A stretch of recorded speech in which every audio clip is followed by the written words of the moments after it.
రవానంద భారతీ స్వామి.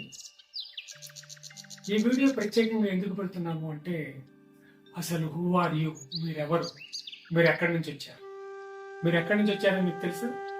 మీరు సాక్షాత్తు శ్రీరామచంద్రుని వారసులు, అంటే సూర్యవంశపు రాజులు వడియరాజు.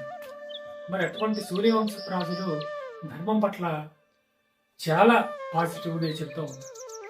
ధర్మం అంటే కృష్ణ భగవాన్ ఒకసారి చెప్తాడు భగవద్గీతలో, క్లైబ్యం మాస్మగమః పార్థ నైతత్వ ఈ ప్రపంచతే అనేటటువంటి శ్లోకంలో, నీ ధర్మాన్ని నువ్వు చెయ్యి, పరాయ ధర్మం పరోపయ మహాభయంకరంగా ఉంటుంది. పరాయ ధర్మానికి వెళ్ళదు. నీ యొక్క హైందవ ధర్మం అనేది ఏదైతే ఉన్నదో, హైందవ ధర్మపు మూలాలు నీ వద్దనే ఉన్నాయన్న విషయం నువ్వు మర్చిపోకు. ఎందుకంటే నువ్వు ఆ శ్రీరామచంద్రుడిని వారసుడు. ఆ శ్రీరామచంద్రుడి ప్రజలందరినీ కూడా ఎట్లా తన కన్న బిడ్డల వల్లే పరిపాలించారో, ఆ తర్వాత వచ్చినటువంటి సూర్యవంశపు రాజు అందరూ కూడా తమ తమ ప్రజలను కన్న బిడ్డల్లా పరిపాలించారు. మీరు ఆ వారసత్వానికి చెందినటువంటి వారు మీరందరూ కూడా. కనుక మీ ధర్మం మీద గౌరవంతో, మీ ధర్మం మీద పూజ్యభావంతో, మీ హైందవ ధర్మం మీద అత్యంత విశ్వసనీయమైనటువంటి భక్తి కలిగి మరి మీరందరూ కూడా చరించాలి.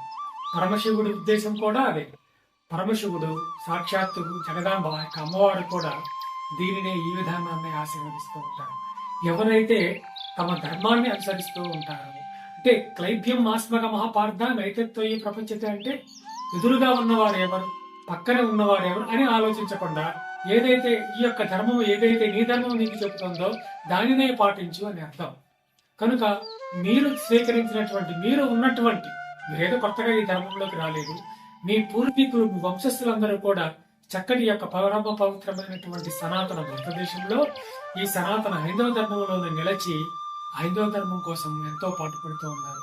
వారందరూ కూడా తమ తమ ప్రజలను కన్నబిడ్డల్లా పరిపాలించారు. మీరు కూడా మీ యొక్క బిడ్డలను, మీ సహచరులను కూడా అట్లానే ఆశీర్వాద దృష్టితోనే చూడండి. మీరెవరూ కూడా ఈ యొక్క పవిత్రమైన హైందవ ధర్మాన్ని వదిలి వేరే దగ్గరికి వెళ్ళకండి. ఎందుకంటే మహాజీవనది రోజులు పెట్టి మురికాలం దగ్గరికి ఎవరండి వెళ్తారు? మురికాలంలోనే మనం వాడుకోవడానికి మాత్రమే, అంతే. కానీ పరమ పవిత్రమైనటువంటి జీవనది శాశ్వతంగా ఉంటుంది. కనుక మీరు ఆ పరమ పవిత్రమైనటువంటి జీవనదిలో ఒక భాగంగా మీరందరూ ఉండాలని మనస్ఫూర్తిగా కోరుకుంటున్నాను.